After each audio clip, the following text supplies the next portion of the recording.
E as muralhas vão cair pelo poder da tua voz, o som das trombetas libertando a nós. Não há fortaleza que possa parar aquele que crê e começa a louvar. Pelo toque da fé, o chão vai tremer e as muralhas vão cair para o mundo ver.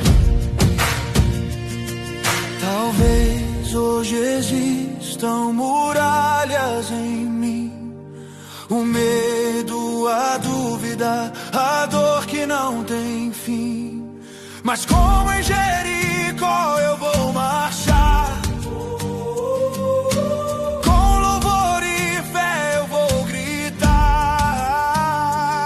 pois a mesma promessa vive em meu ser, o teu poder é o mesmo,